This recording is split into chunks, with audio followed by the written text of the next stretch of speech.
Hey, good afternoon, everyone. This is Quindarius here again. Introduced myself in the last session. Welcome to our Xavier admissions Lagniappe housing section, living on my own as most people call it. What we're going to do is I'm going to introduce our guest here today from our housing department, so you guys can go ahead and introduce yourself. Hi, good afternoon. My name is Chermele Christy. I am the Director of Residential Education. Hello, I'm Amani Montgomery. I'm a current student at Xavier. I'm a sophomore. I'm a junior. I'm a psychology major, public health minor, and I'm from Chicago. Okay, so during this session, basically I'm going to ask you guys a couple questions, and then we're going to have some of our current prospective students ask some questions for you guys, okay? Sounds good. All right, so the first question is, can you just tell us a little bit about the housing process in general, just kind of how the housing process works? So once you're accepted to Xavier, you would pay a housing deposit, which is a minimum of $100. By the time our freshman class goes into their sophomore year, they need to have accumulated a total of $300. So your initial deposit is $100. Once they pay their $100 deposit, they would log into our housing portal, which can be found on our website, and they will use their housing credentials, which is typically the first portion of their Zula email account is their username, and their password is capital XAV and the last 5 digits of their ID number. And so they will log in and fill out our housing application. That will pretty much seem like a matchmaker type of style, and then we would house them according to that process. Okay, great. And students like to know, how are they placed with their roommates? Like, how do we get a roommate? Right. That's the question. So as I alluded to it earlier, it feels like a matchmaker generic version. We ask maybe 4 questions. Are you a morning or night person, smoker, non-smoker, loud music, no music, typically to try to gauge personalities. And then from then on, we will choose based on that. Now, it's not 99% proof, so we try to the best of our ability. And then if students also have the roommates that they know they want to live with, they can just put that student's name on the housing application. However, they need to make sure that their roommate already has paid the deposit and has put their name on their application as well. So it needs to match in order for us to make the room assignment complete. Okay. A question for you as my student here on the panel today. What was it like being a student coming away from home to Xavier as far as the housing process? It was interesting, I'll say that. I think it was interesting more so because I come from a home where I'm the only child, so I didn't have to share a space. And so adapting to that with the matchmaking style, I wasn't too sure how my roommate would be. And so, like she said, you fill out 4 questions, and all my questions kind of pretty much aligned with who I ended up with. And so it was pretty nice. And adapting to it was a bit much as a first-time student, but once like second semester come around, it's just like a big slumber party. You enjoy being with your roommate, you enjoy housing, you enjoy being on the floor full of other incoming freshmen as well. So it's a big community. Okay. And aren't you an RA as well on campus? I am. Being in that community style my freshman year led me to want to show more leadership and to be more involved on campus. And my RA my freshman year did a great job of promoting community and being able to put me in places where I could have shown leadership, I could be involved. And so when she did it, I wanted to be able to do it for other people. And so that led me to becoming a resident assistant. Okay, great. Thinking back to when I was in school and some of the questions my mom had for our housing department when I was in school, oftentimes students from out of town and different places, they can tend to feel lonely and just kind of feel a little distant. Some of them haven't been away from their family. So how does the kind of residence office kind of handle those kind of things? Right. So the first thing we implement is resident assistants. There's 30 of them total. There's 2 to each floor, and they're instructed and trained to do what we call residential programming. And it varies from learning to transition from being at home to being on your own, navigating washing clothes, healthy relationships, learning to build, learning to just navigate uncomfortable situations of first introductions to students you don't know that don't look like you or probably come from the same background as you. So that really is the driving force, which is our resident assistants. So the other key things that we have is recognizing where students are. So we recognize when students first get here, they're not going to ask questions. So we implement the magic of the first 6 weeks, which is programming catered to the things that we may already anticipate, so that they can feel comfortable once they are already here. So our students typically transition a little bit more easier. It's our parents that struggle with the transition. Okay, a question for my student. A lot of times when I talk to some of the prospective students, they have a concern, oh, I don't know anyone here, I don't have any friends here, or anything like that. Can you just talk about your transition of coming to that and like meeting college friends and everything like that? A little bit about that for me was more so like putting myself out there. So I come from a background where I'm very shy. I don't really insert myself in spaces, but being here, being a resident on campus, that promotes community. And so being able to see the events like the resident assistants put out, so there are programs on campus, programs that they put on in the halls and things, that's where you go and you meet everybody. So they have freshman orientation week when they come in, that's when you get all the programs, that's when you get to know your quarter squad and things like that. So being able to meet new people was just about going to the events. We're going to see everybody that's coming in just like you. So everybody's in the same boat. So being able to go and be around people like you was the easiest transition for me. Okay, great. Staying in your lane, what made you choose Xavier? I chose Xavier because Xavier prides itself on being one of the best, and I want to be one of the best. And so being able to come into Xavier and be around people who look like me, or even people who I know would challenge me in different aspects, is why I chose Xavier. And I also didn't really want to be close to home. So it was further enough where I'm like, it's city life. I come from a city. It was everything that I needed it to be without like being afraid to accept it. Okay, great. One of our prospective students online has a couple questions for you guys. Okay. So one of the first questions that we have is, when will we be able to pick the room and floor that we want? So the minute you lock into your housing deposit, the housing application will go live. The housing application allows you to figure out or put who your roommates or who you want it to be. And then once you put your roommate, typically we will honor your roommate request as long as all of it aligns up in the application. If you do not have a roommate, we will typically house you or pair you with whomever else doesn't have a roommate according to the matchmaker questionnaire that we provide, and that typically happens at the end of May, first week of June. Okay.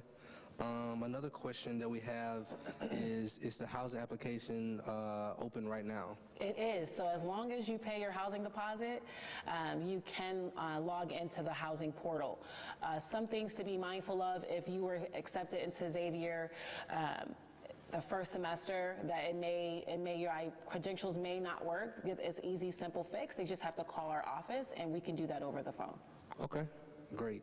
So, are freshmen allowed to have cars on campus? They are. They absolutely are. Okay.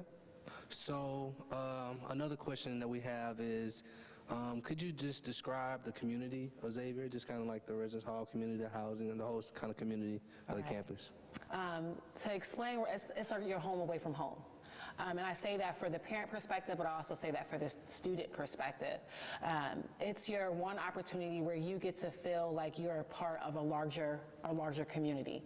Well, as Amania talked about, people who look like you and can resonate with you, that can go through the same things you're going through, but also you can be vulnerable with. So these are folks that you will go to class with, you will eat with in the cafeteria, you will be your most vulnerable self with on a day-to-day basis. So for me, to summarize that, I will tell you it's one big family. Okay. So we have another question online. It says, how do we pay the deposits? How do they pay the deposit, the housing deposit? So you can make the payment on, it's called, I believe, educationaltuition.com. Yeah. confirmed.com. So So you can actually, for the students who've already paid their enrollment deposit, Yes. you can go to the same website, it's confirm.zula.edu. You'll go to that website, and just as you clicked enrollment deposit, you can just scroll down and click housing deposit. Once you do that, you can pay your $100 the same exact way. So I can answer that one for you as well. So that was more Thank of a you. admissions question. Another question is, are they able to pay right now? So when would they be able to pay? yes, you can pay immediately, and as soon as you pay, you can lock into your housing, because we're excited to have you. We want you here, so the sooner you get it done, the easier it would be for us to house you into the space that you chose to be in. Okay, great. So I have a couple student athletes that are acquiring. Will they be able to live together? Ideally, we want you to live together because your practices typically don't align with the students that are not athletes. So what we try to do is team you up. So ideally, again, if you fill out the housing application with another teammate, we would be happy to assist in making sure we're pairing you together. Okay. Are there any co-ed dorms on campus? There is St. Martin de Porres is a co-ed residence hall, and that is our one and only hall at this current time that houses opposite sex. Okay. So when you do housing, I know that goes into our food options. Can you just describe the food options that come with your room and board? Yes, so when students lock into a housing assignment, they get the option to choose between a 15-meal plan or a 19-meal plan. And when we say those two differences, pretty much how many meals you eat per day. So if you're going to eat breakfast, lunch, and dinner, then you want to go with the 19 option. If you want to go with the 15, that means you're going to eat maybe 2 meals a day. And with the 15-meal plan, you typically get more flex bucks, which gives you the opportunity to use at Chick-fil-A and the other off-brand restaurants on our campus. Okay, great. So another question is, can you just kind of describe our residence halls that we have on campus? Like, what are the residence hall options that we have on campus? Yeah, so we have an all-female residence. We have 2 all-female residence halls. We have one co-ed, which is DePorres Hall, and we have St. Mike's, which is an all-males residence hall, and then we have our off-satellite locations, which is at UNO. And so those is 4 residence halls on campus, one on off campus, but that doesn't pertain to our incoming freshmen. Okay. So another question that we have, is there a curfew in your housing? Yes. You might want to talk about the curfew? Yeah, so curfew for incoming freshmen will be 2 a.m. And then after you complete 2 semesters here, you will no longer be a freshman, so you will not have curfew when you get into your sophomore year. Okay. So knowing that it is a curfew, how do students kind of feel about the curfew? How do they kind of react to that? Well, it depends on the student most likely, because you got some students who appreciate the curfew because it keeps them like structured and on time for things. And you have other students who would like to partake in other activities after the curfew. And so it really just depends on individual people and how they, pay attention to like rules and stuff like that. Okay. Another question from one of our students online says, which residence halls are communal and which one are not? That's a good question. Catherine Drexel is a community-style bathroom, and that is the only one that is and St. Mike's. So the all-female and the all-male are community-style bathrooms. Living Learning Center is suite-style, and it is 1 bathroom per each room. Okay. One of our students wants to know the options to get off campus if I don't have a car. If I'm coming in, I know I can have a car, but my parents choose not to give me a car. How are the options of how I can kind of get around outside of campus? Right. Ideally, we tell incoming freshmen the car part is the least. That won't make or break your experience here at Xavier. We have shuttles that provide around the clock. We always are caring for what the needs of the students are. So right now we do shuttles to the mall. We do shuttles to Walmart. We do things that's in the area because the students have advocated for it. So shuttles will get them to and from and where they need to be. A car, it will just be a bonus if they had it, but they can still navigate Xavier without one.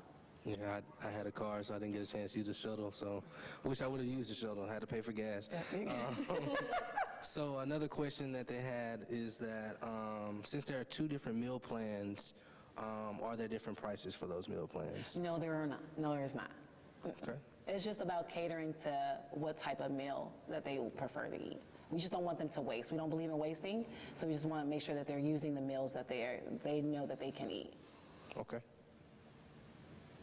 So another question that they kind of have for you is that basically how many students are like on the floor? Like, is it a bunch of kids on the floor, or like mainly for like the freshman dorms? Like, is it a lot of people? Because you said a communal bathroom, so is it a lot of people on that floor, or how is it? Well, that depends on which hall you stay in. So I know for St. Catherine and Drexel, it's approximately 64 people on the floor because it's 32 rooms, not including the RA room. So it's about 64 people, but in each bathroom they have, I believe, 6 showers and 4 stalls. So it's pretty efficient for the amount of people in KD. Now when it comes to St. Mike's, it's, I think 24 on the floor. I could be wrong in numbers, but I believe it's 24, and they still have the same setup with 6 showers and 4 stalls. So it's not like, it's beneficial and it's efficient. Right, sorry, let me cut you off. Also, every student at Xavier is not going to classes at the same time. So it structures and it staggers. So we're pretty sure that they're not on top of each other in terms of waiting for to use the bathroom. Okay. Also, it's more than one bathroom on each floor, too. So you have 2 of the same style bathrooms at each end of the halls.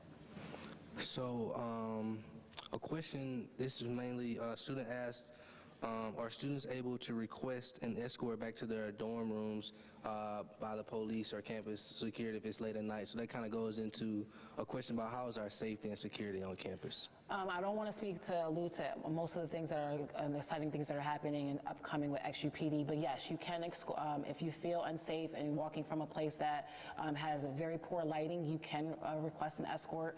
We will also provide those numbers during their welcome packets when they arrive on campus. XUPD will come and talk to them about how that looks. With the blue light systems are around campus as well. So there is safety mechanisms in place in the fact that they do feel unsafe. But yes, XUPD prides themselves on safety. They do around the clock in terms of cars. They drive around. They also walk in our residence halls from the top to the bottom every night. So they should feel safe, and in the event that they don't, they are always welcome to call XUPD for an escort. Okay. So another question I have from a prospective student is, can you pay housing monthly? Well, I would tell you it depends on how you have your financial aid package set up and how you pay your tuition bill, but we charge it one flat fee, and it is charged into their tuition, and it's how they pay that. Yeah. So going in on top of that, as an admissions counselor, you'll work with financial aid on basically how you'll be setting up doing your payments. You pay by per semester, and so working on that payment for that semester, your housing goes into that, as well as room and board and tuition and fees. So it's all at one time. Got it. So another question that I have is, what is the most common female dorm that most students choose? Most of our incoming freshman class live at Catherine Drexel, and that is where majority of them are housed. Our honors freshmen live in Living Learning Center, but majority of our incoming class will either live in Catherine Drexel or St. Michael's Residence Hall. Okay.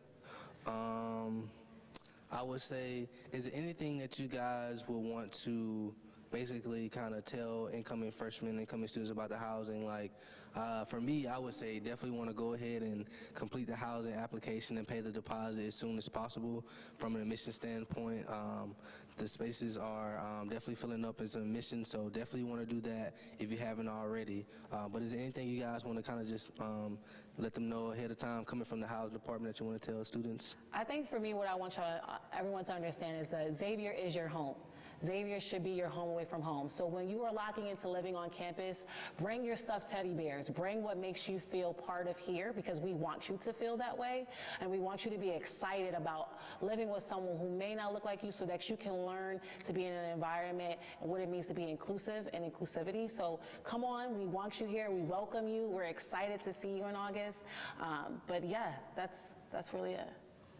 To speak to that, I think from a current student standpoint, and as a current RA, come in excited. Come in ready to put yourselves out there and to really navigate a new space and be excited about it, because it is what you make it. Like she said, it is your home away from home. And so being at home, you want to feel comfortable at home. You want to feel like you're involved. And so we're excited to have you. So be excited to receive us, and we'll be excited to receive you as well. Make it the best experience you can get. Can I say one more thing? Yeah, The definitely. other thing we also are engaging with, and we hope that you will embrace and join us, is that this year coming up, it'll be the first living learning pilot that we're doing, where we're offering for first generational students. So if you identify as a first generation student, the exciting part is that Catherine Drexel will have 1 or 2 floors catered just for those folks who identify as first gen. And that's exciting for us because it allows students to navigate college together and be vulnerable with one another. So if you are interested in that, that is a question that will also be asked on their housing application. So feel free to lock into that, and then more information will come throughout the summer. Great. I have a few more questions from our students. Yeah. So one person asked, are there desks in every dorm room? Yes, there's desk in every residence hall. Okay. And another question is, if you and your roommate do not get along, how are the steps to change your roommate? I can speak to that. Well, it's a protocol. So if you and your roommate are having ongoing issues, you speak to your RA first, and you go through your roommate agreement, which you'll fill out in the beginning. You fill out that form, and if you still have issues, we'll have a mediation. And if we have a mediation and you still feel like you're not comfortable living in the space, then we'll go through proper procedures to adhere to your comfortability living in your room. Also, when it comes down to that, it's also a chain. So like if you have a pressing matter that could be worked out, we'll talk about it, we'll figure it out, and we'll make sure you're comfortable. But if not, then it's a whole system of going through and making sure you enter another space that's beneficial for you. So we have processes in order for that. Okay. Another question that we have is, can you bring a microwave? Oh, that's a good question. No, no, you can't bring a microwave. Ideally, if you are interested in having a micro fridge units, the combo units, that is something we will consider, and we will also send information along with how to obtain that through your welcome packet when you lock into your housing assignment. But we're typically looking for the combo unit, which is the small fridge and a microwave on top where they're stuck together. Okay. Well, I believe that is all the questions that we have, and we want to thank you guys for coming up here and being a part of our panel. Like I said, make sure you guys go ahead and do that housing deposit as soon as possible.